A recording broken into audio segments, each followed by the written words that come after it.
And I believe we are live, all right, on Facebook. And so, welcome everyone. A good evening to everyone who is tuning in to Focus on the Family Singapore Facebook Live for our monthly session. All right, so it's so great to see all of you. And today, together with my guest, we're going to be discussing a topic that is I'm personally very passionate about, a topic that's very close to my heart.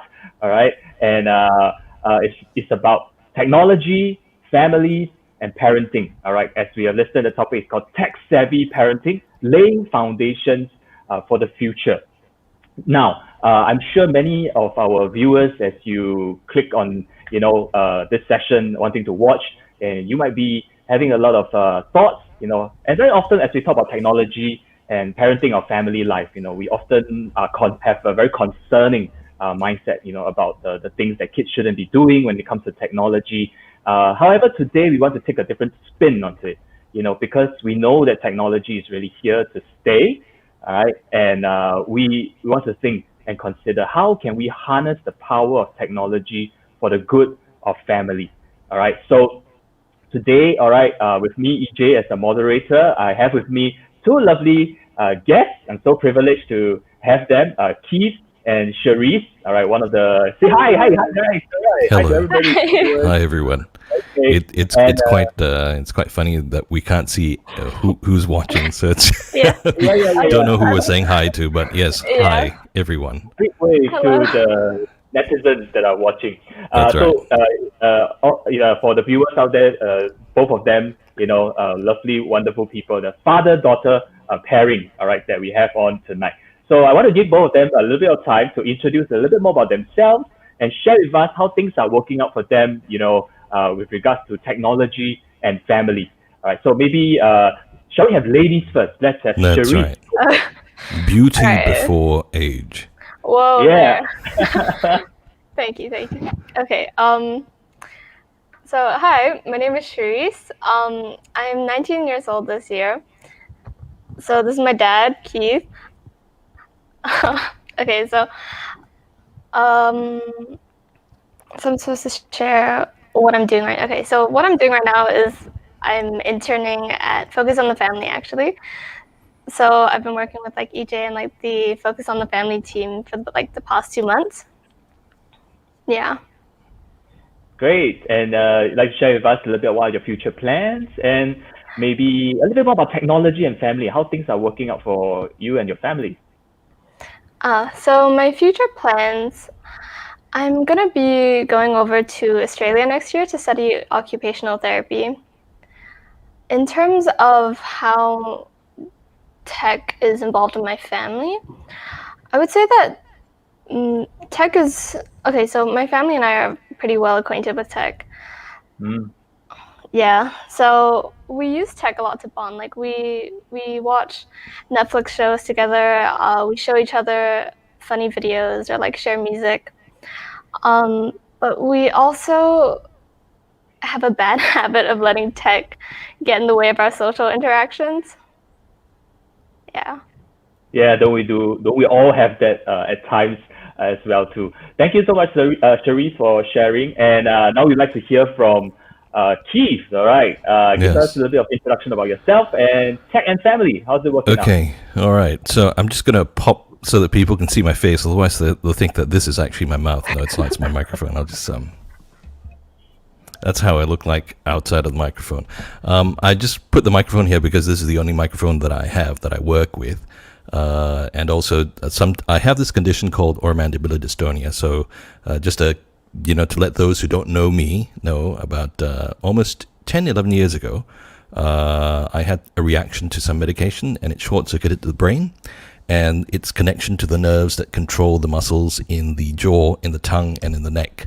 So I actually lost my ability to chew and to eat, or to chew, eat, and speak for about a year and a half, 2 years. And it's been a very, very painful journey without medication because technically there is no medical cure. So, but I've gotten better and it's been about 10 years. So sometimes, if I start speaking, I get excited. The neural input, then I start gesticulating. So sometimes otherwise people look at me and say, why is he making faces at me? Yeah.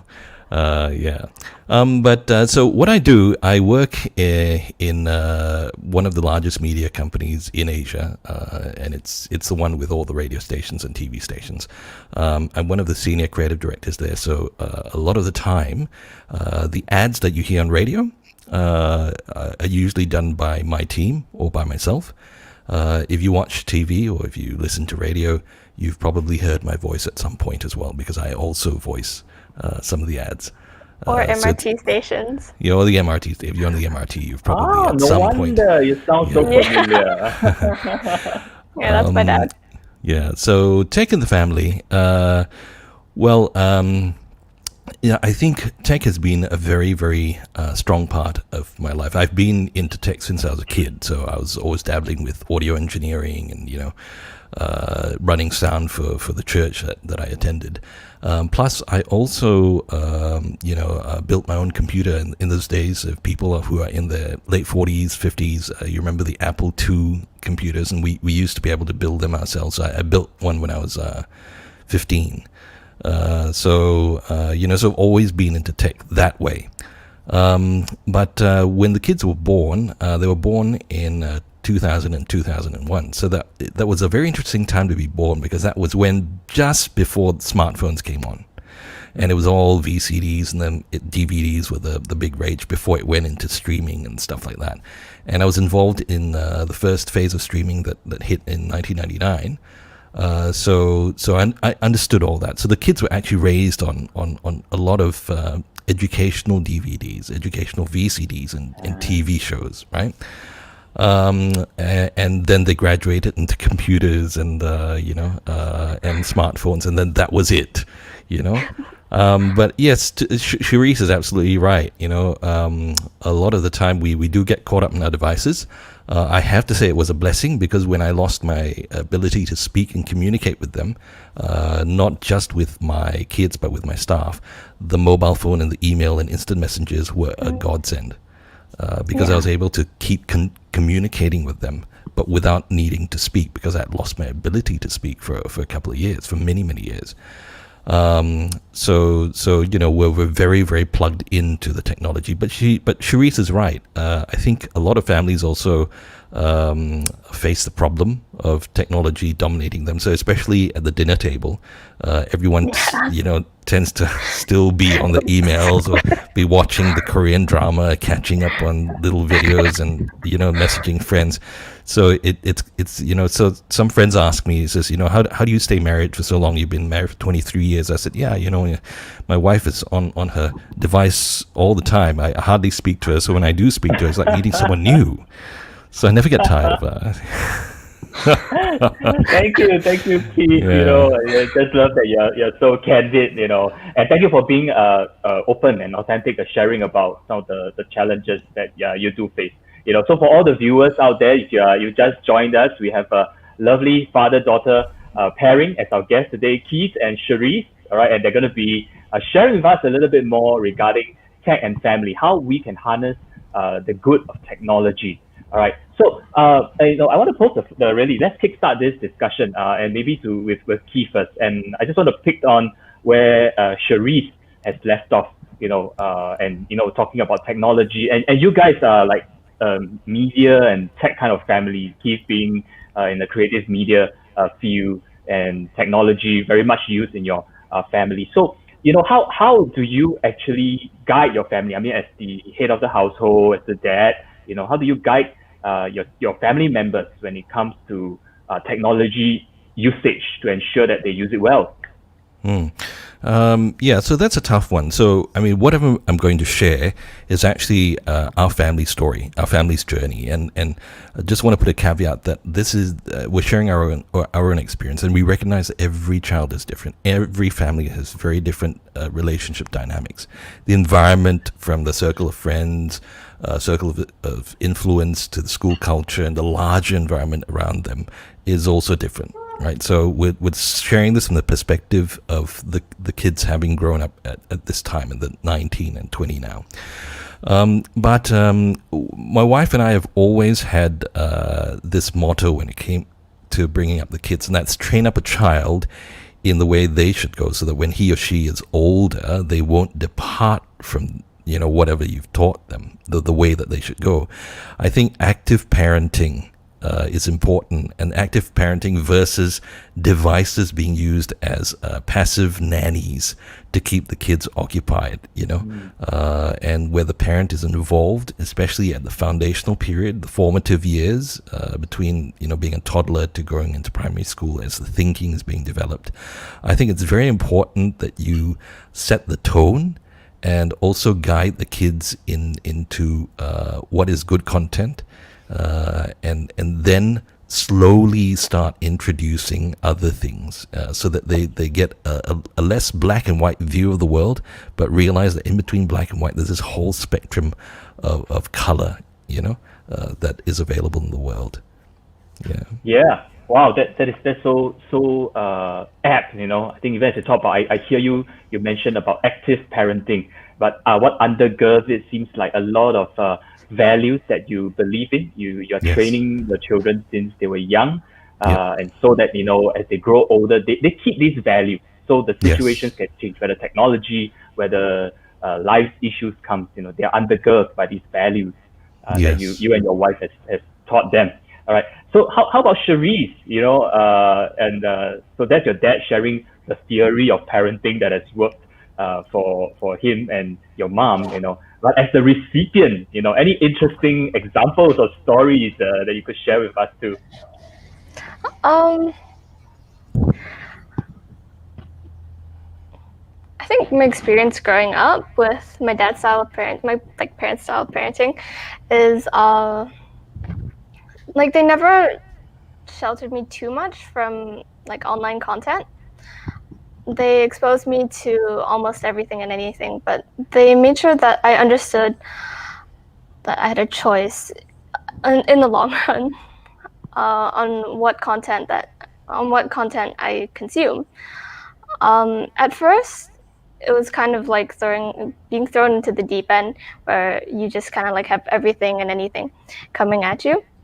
But over time, my mom and my dad really took the time to introduce educational content to us through news articles or educational videos. Yeah.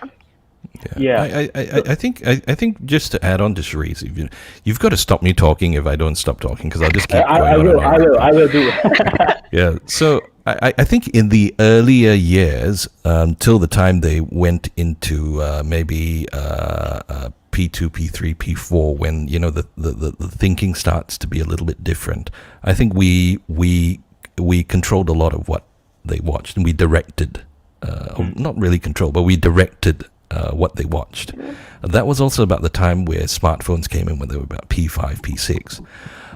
So we were very, very, very blessed then that we didn't experience all the. It's not like now where you can just turn on YouTube and you get 2-year-old kids knowing exactly how to, navigate through YouTube. So we didn't go through that phase. It was all VCDs and DVDs, so we could control what we bought and what the kids had access to in the library, right? So they knew exactly how to take it out, slot into DVDs and watch it. But I think we've got 5 tenets that we follow to bring up the kids. 5 tenets, yeah.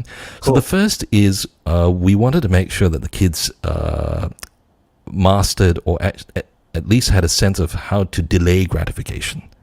Okay. So it's not like I get it now, So in the formative years, we were very, very careful. We were very strict with them, and I think a little bit too strict, because the kids went through a time when they were a little messed up, and what are you doing to me? So we learned, as they grew up, we backed it off by stages. The second tenet is that we've always taught the kids that every person has a choice.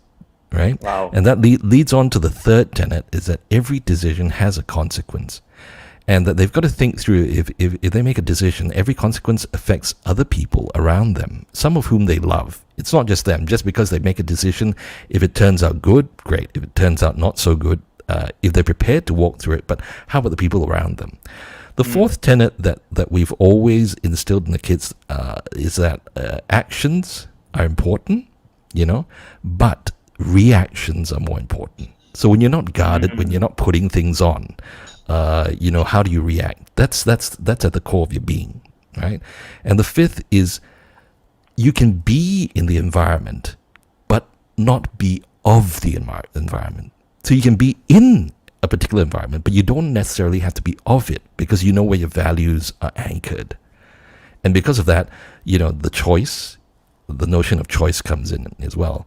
And the aim for this was always when the kids grew up, even when we're not around, that the kids grow in self-awareness and they know how to self-moderate.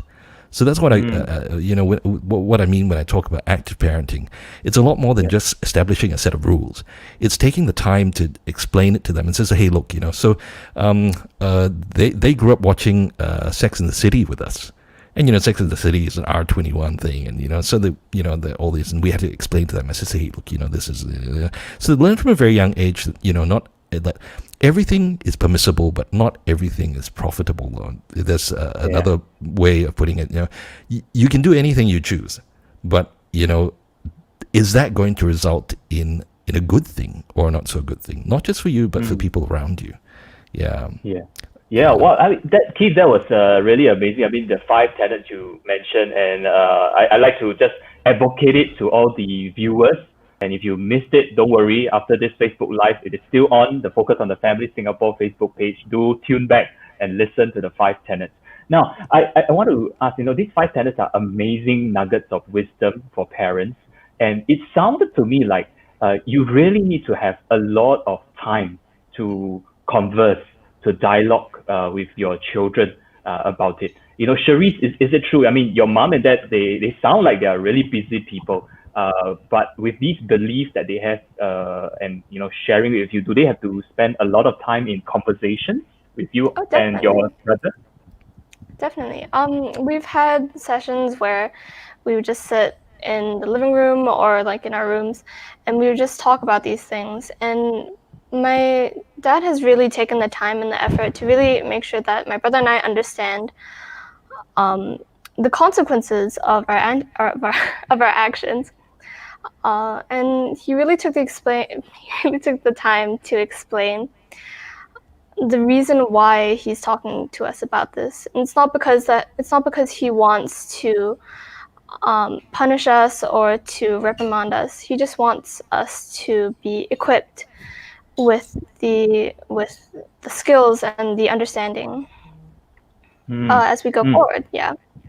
Yeah, and as I was just hearing your dad talk about the 5 tenets, I mean, honestly, it can come across very preachy, very top down, but what was your experience when he had those conversations with you?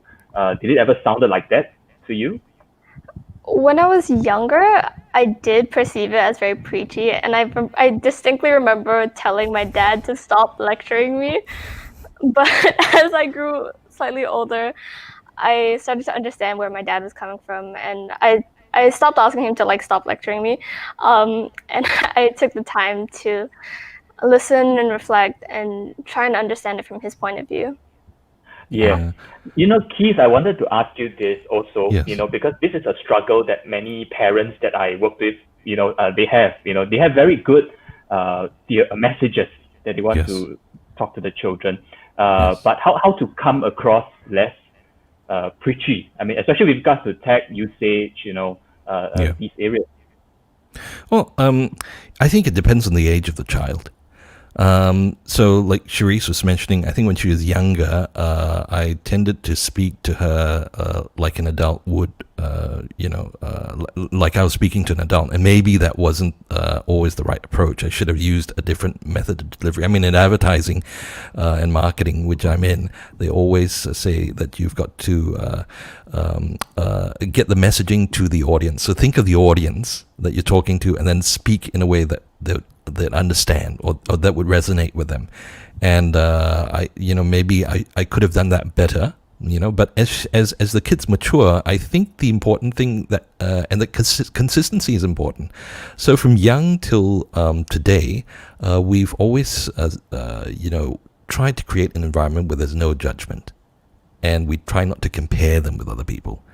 And we says, look, you have a unique fingerprint. So that means you're unique, you're you. We don't say, oh, you're special, or, but, these are your strengths. These are where, you have some areas that you can improve on, or these are the areas, but there's no judgment. And we always try to be authentic and honest. So in the days when I was really struggling with dystonia, there were days where I really would, getting angry, from calm to angry, that it just goes like that. And they've seen me at my, at the lowest point. And, sometimes we watch Korean dramas and I'm in tears and all that kind of stuff. And, I think they've seen me being as honest and, even vulnerable. And I think that's important. And in the Asian context, I think we're raised, or at least my generation, we're raised to like, oh no, the man or the parents have got to be, strong. They've got to keep things separate, keep things from the kids and all that kind of stuff. And yes, there is a time and place, and there are certain things that you don't share with the kids because it's too much for them to handle at that age. But I think being consistent to create an environment where there's no judgment and you don't compare. And that seems to have really paid off for us, because at 19 and 20, they come and talk to us about everything. Wow. I mean, yeah, I'm very sure that they have 5% of like secrets that they keep from us, right?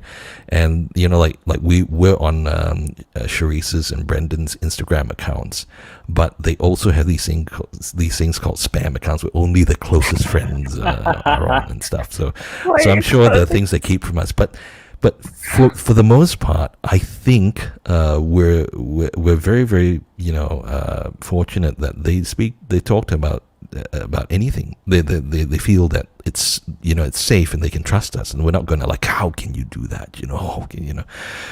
So I think because I believe that if you keep directing the kids, you keep them ring fenced because you're trying to protect them, what's going to end up happening is when the time comes when they experience some sort of freedom, that they go underground, they start keeping secrets, and it's better that they learn things from us, because these days in primary school, the kids talk about sex. In secondary school, in JC, people are having sex. People are also, they'll tell you where to get weed from. So it's better that they learn it from the parents. It's better that they learn from a young age that, look, your whole environment can be into this, but you don't have to go that way. You have the freedom to make that choice. And you make that choice not because, you just want to stay away because it's bad, but you make the choice based on facts and based on where your values are anchored. Yeah. Wow. I hear you. Sure. To add on, that open line of communication didn't happen overnight, of course. And I just want to say to all the parents that when you're trying to get your kid to open up to you, don't be discouraged if they don't do it immediately. Because it took me, I think, about a couple of years to fully open up to my parents, and I'm still learning, definitely, and I'm not all the way there yet, and I don't think I will be anytime soon. But yeah, just don't be too discouraged when your kid doesn't want to tell you everything right now. Yeah, don't give up, right? I mean, yeah, it's important. definitely. Just hack into the IG accounts. That's what you need to do. Yeah, so I really applaud both of you, because as I hear and I see this very close, intact relationship, and bond between father and daughter, I am very sure it was because of years of accumulation of very fond memories, active parenting, and a connectedness. I think I really felt the word connectedness, despite the challenges, but you choose to stay connected and not giving up. Yeah. So I think that's really cool. I want to take a little spin, and to ask Keith, especially because you're in the field of creative media, and you do a lot of content. One of the big things that parents often ask today is that now since technology is here to stay, our kids are exposed to screen time, and they're watching, and it's almost impossible to just cut the technology off. All right. So you mentioned a point earlier in the very beginning about quality content. So tell us a little bit more from your experience. Quality content versus like any kind of content they're allowed to watch. Yeah. Yeah. Well, generally, I don't restrict the kids. So, we've got to a point where we trust them, and we trust that they're able to. But leading up to that, we did try controlling stuff. There was a time, it's quite funny, but my son is quite into gaming, right? Online gaming. And he basically gamed through his old secondary school, and it was a mistake getting him that computer. I was like, for many years I was like, I should never have given him that first computer when he was in like P5. But he gamed through his O levels, and he gamed through his IB exams, right? And it was quite strange because there was a time before the O levels where we said enough, because you're spending like 8 hours a day on gaming, and we stopped him from gaming. We basically took away the keyboard and took away the screen and stuff like that. Wow. And for that 6 months, he actually became a lot slower mentally to do math, and you could see his grades slipping, and he was just a little bit slower when you were asking him stuff and mathematical stuff. Then we said, okay, fine, you can go back on the games, but just moderate it. And after 1 or 2 weeks, his brain kind of switched on again, and he became a whiz at maths all over again. So I think there's something to be said. Even some kids relax with certain types of content. But when you talk about good and bad content in terms of what is enriching to their lives and what can potentially bring them down a darker path, you can't really control effectively what the kids watch. I mean, you've got parental lock on Netflix, and you can do different things on different apps and stuff like that. But if they don't get it on their own devices, they spend so many hours at school with their friends, they'll get it on their devices as well. So what we did was we try to find things that are relevant to them.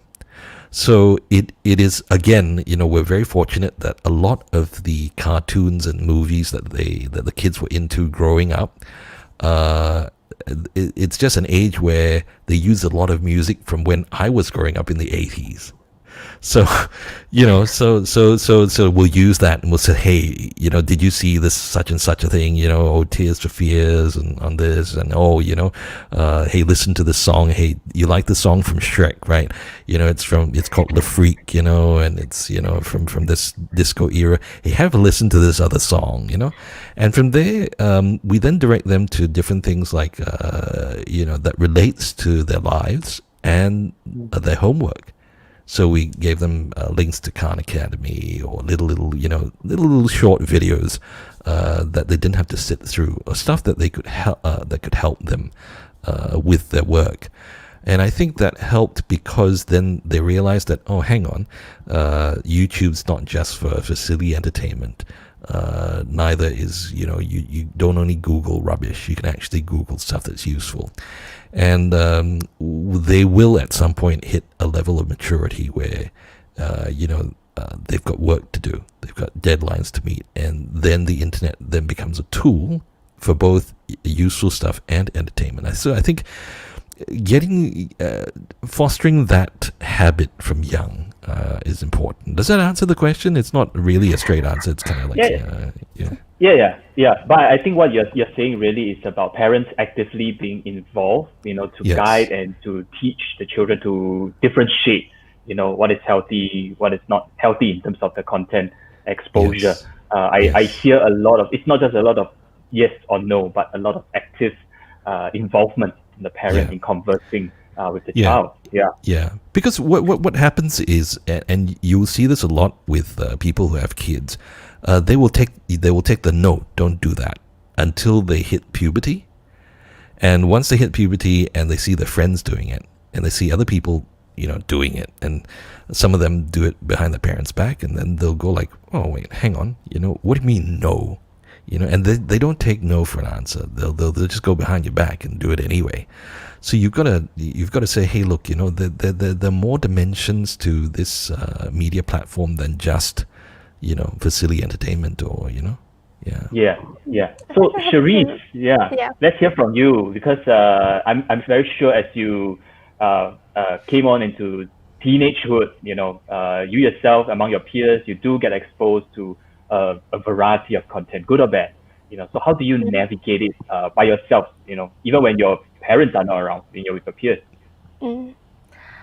I have to say that I feel like a lot of content online, or like a lot of online sites or social media apps, not everything is black and white. Most of what is on the internet is very gray.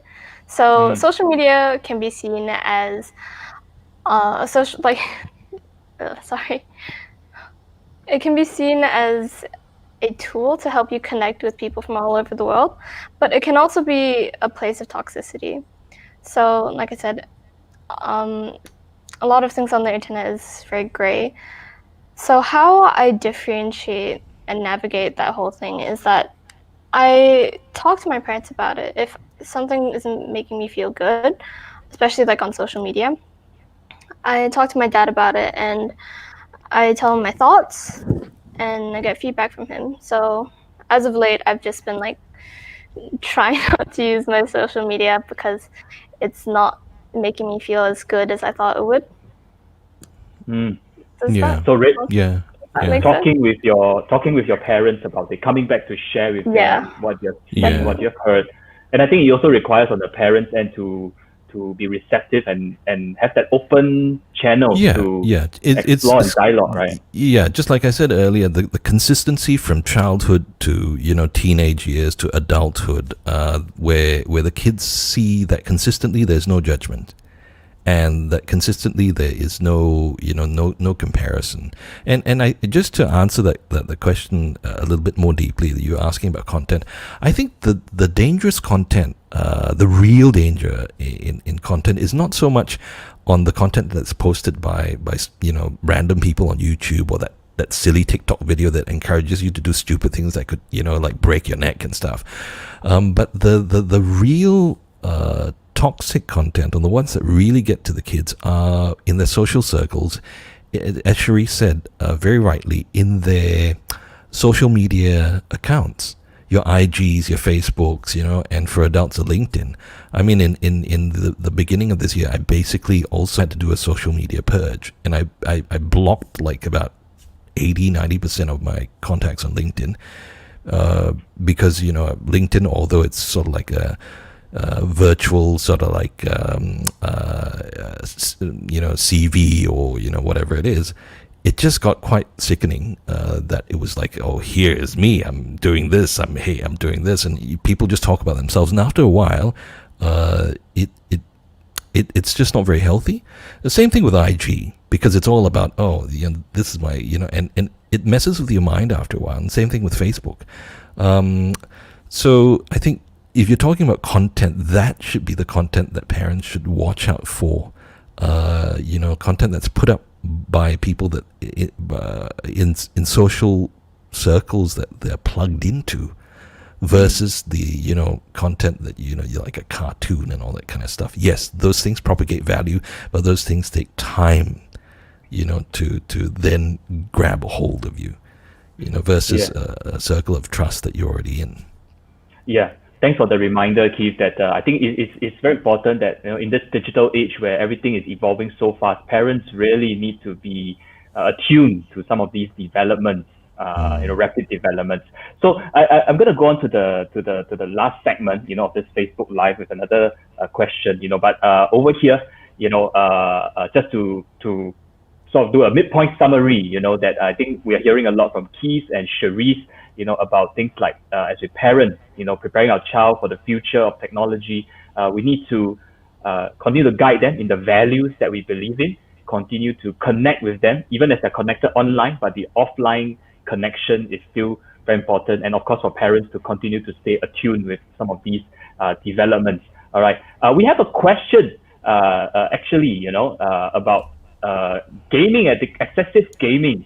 All right, and Yes. Keith, you mentioned that your boy is into excessive gaming. Yes, So he how's is. the Yes. situation, and how have you helped him to be more balanced? I think many parents are, especially with now the holidays coming, all the parents are, my child is gaming. Yes. How do Yes. you give some advice for the parents watching? I think my son is also watching, so at least I hope he is, or if not, he's actually gaming. So, but here's the approach that we So he built his own computer, and these days it's not difficult to build your own gaming machines and stuff like that. So he likes that.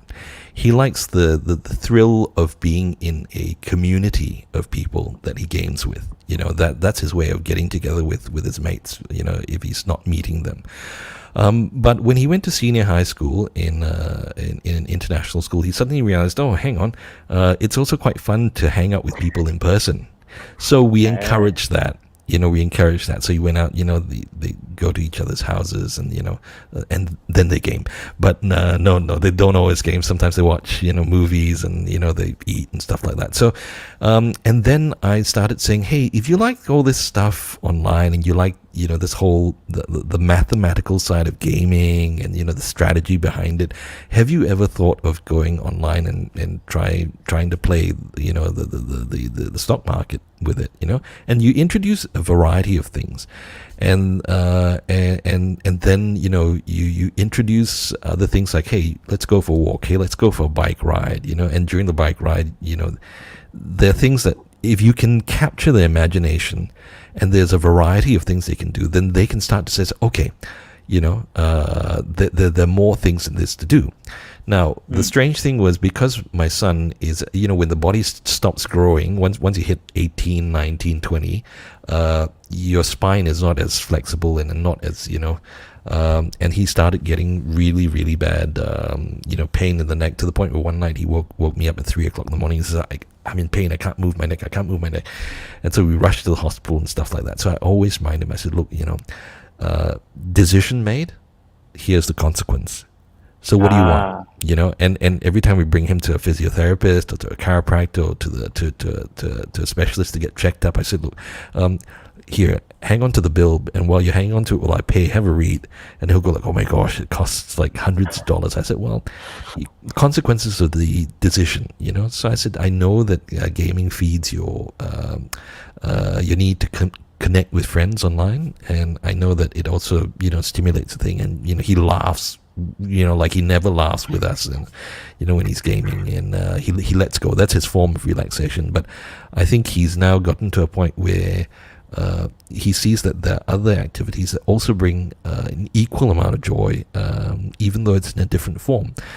So I don't think you need to wait till your kids are 18 or 19 where they experience real physical pain because of repetitive stress injuries or whatever it is. I think from a very young age, diversifying the activities, and I'm not saying, oh, in that case, I'm going to sign them up for ballet classes and rugby and, this and that and rock climbing and stuff like that and make it that structured. I think it's just going out as a family, just enjoy yourself and, doing just injecting and introducing and making it interesting and engaging for the kids to have a variety of activities, so that they're not always, because if you go to a restaurant, before the lockdown, it was always when kids start making noise, now here, and and they go straight to the iPad and they're watching something, and then they learn how to navigate. So there has to be a lot more than that, So I think they're never too young to start being introduced to this, to a variety of activities. Great. Thanks, Keith. I mean, even in that short sharing, you gave a lot of nuggets of wisdom about your conviction regarding choices have consequence, about understanding the motivation of your child when it comes to online usage, and then diversifying the attention with many other things, and of course we can't run away spending quality time with them. I wanted to end this Facebook Live with one question, for both of Cherise and Keith. we're living in the times we mentioned that we can't live without technology. But instead of allowing technology to enslave us, we definitely want to have mastery over it. So looking ahead at the future, what kind of skills or attributes or attitudes do you think parents can inculcate in their children to better prepare them for this, not to be enslaved, but be masters over the technology? Right? Maybe we let Cherise have a go at this first. Okay. I think one attitude you can approach this with is, to plug another Facebook Live that I watched from Focus on the Family. I think it was by Dr. Jiao and Yvonne. Dr. Jiao said something that has stuck with me for the last couple of weeks, which is you have to see technology as a tool. And you can't just let it be a source of mindless entertainment, because that way you get addicted to it to help you escape from the hectic nature of your regular life. So yeah, you should see technology as a tool to help you further your career, your academics, and also your bonding with your family. Using it as a tool, be intentional to use it to foster and strengthen bonds within the family. How about you, Keith? Well, again, it comes down to seeing beyond the technology. I think technology has been demonized or given too much weight. If you look at a lot of the old pictures, one of my favorite pictures from I think the 1930s is they show people in America on a train going into the city for work, and this picture was taken from right at the back of the cabin. I don't know if you've seen it. It's a black and white picture, and everyone's reading the newspapers, like everyone in every seat in the train, and and I can't remember the headline, but it was to the effect that you think technology today is bad. No one was socializing, and so I think people have a habit of needing to be in touch. People have this need to feel connected to something bigger than themselves. It used to be the newspapers that were the thing. Then it was pages. So if you remember pages, people used to even devise codes on pages, to send messages during meetings or whatever it is to stay connected. Then it was the mobile phone. And then it was, a text, SMS messages. And people used to get so quick on SMS messages, it was like crazy. You can't even see the thumbs work. And when smartphones came in, it changed the way things were done. But at the heart of it is still this need to be connected, still the need to share information with someone else, and still the need to talk, and feel that you're part of some bigger community. So I think the attitude that you should have is not to look at technology today and says, oh, this is a bad thing, we've got to manage it. But more, look, we have all these things available to us now. What can we then introduce the kids to by using this?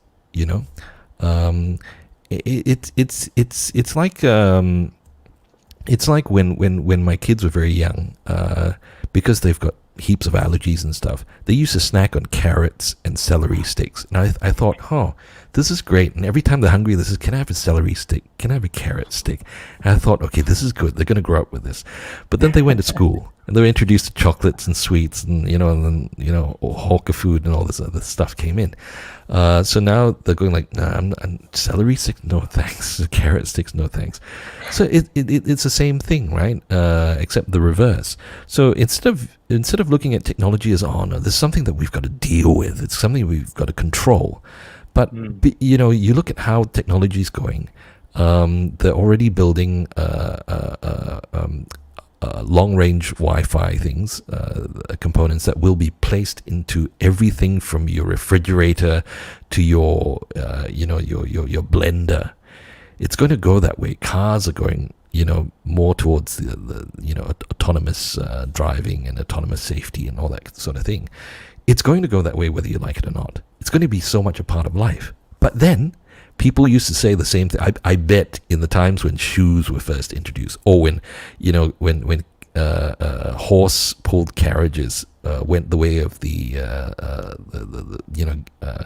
petrol-driven or steam-driven automobiles, and then gas-driven automobiles. I'm sure people said the same thing. So it's not looking at how bad this thing is, but how good it can be if we can find the right way to channel the right stuff to our kids using this. Yeah. Thanks. Yeah. So really, don't be fearful of technology. Exactly. Learn to master it, and like what Cherie said, use it as a tool for bonding, for fostering relationship. Now, so as we wrap up tonight, I would like both of you to have the final words. All right. Really, and I would like to say the final words for Cherie as a young person advising the family. So we'll let Keith have what is one encouragement you would like to give to our viewers, all right, for regarding tech and family life for the future. Yeah. Well, I think it's not so much an encouragement, but more a question.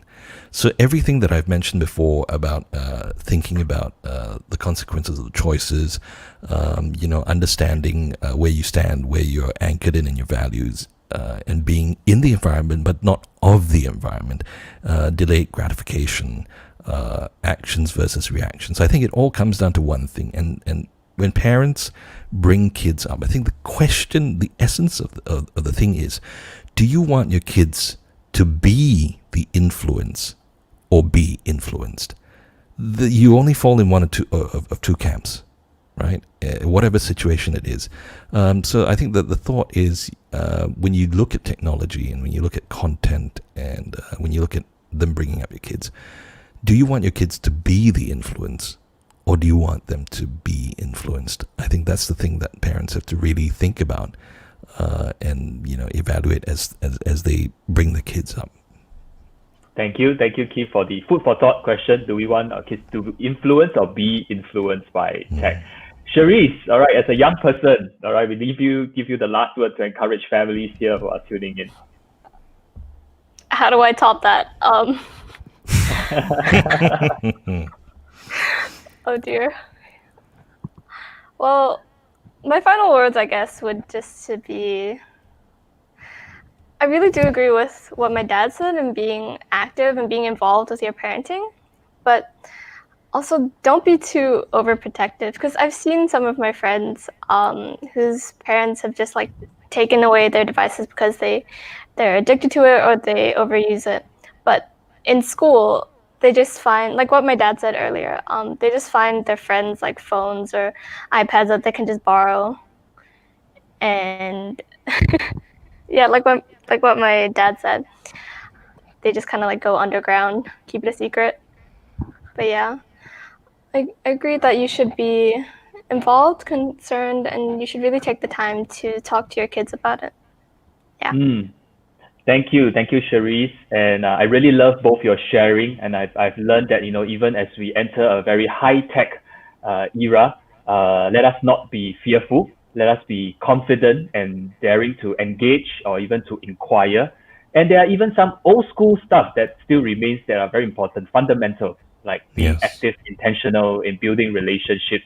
So thank you so much both for your timely reminder. Yeah, to all the viewers, all right, if you're listening in, can you just spam the like button and the love button or whatever, and just give a big shout out to Keith and Cherise for taking their time, all right, to be here this evening. We were just getting warmed up, actually. We were getting warmed up, right? So now we're warmed up, yeah. So we can take the next hour to do the real questions. Yeah. Thank you so much. And for all the viewers, I'm sure all of us, this is just the beginning of, parenting is always a journey, and at Focus on the Family Singapore, we realize that parents need a lot of support and a lot of help, all right? Yeah. So over at Focus on the Family, we have a lot of resources that are available for you. You could log on to our website to check out the many articles and the postings that we have regarding technology, especially for the topic that we're discussing tonight. Upcoming, we have parenting courses that are available as well. All right, our Parent Ed Dialogues, which are small group so-called sessions with parents to guide us on how we can better parent our kids, especially in the areas of like communications, how to handle conflicts. Yeah. So if you're keen, all right, drop down over to our website, all right, to find out more information. All right. And so that leads me to say a very big thank you to Keith and Cherise for being my guests for tonight's Facebook Live. Really appreciate both of you. All right. Thank Thanks, you for EJ. having us. Thanks for allowing us to speak so much. No problem. We should hear from you. All right. Thank you so much, both. And thank you for all the viewers that tuned in. All right. We'll Thank catch you at you. our next Facebook Live next month. Okay, bye-bye. Bye.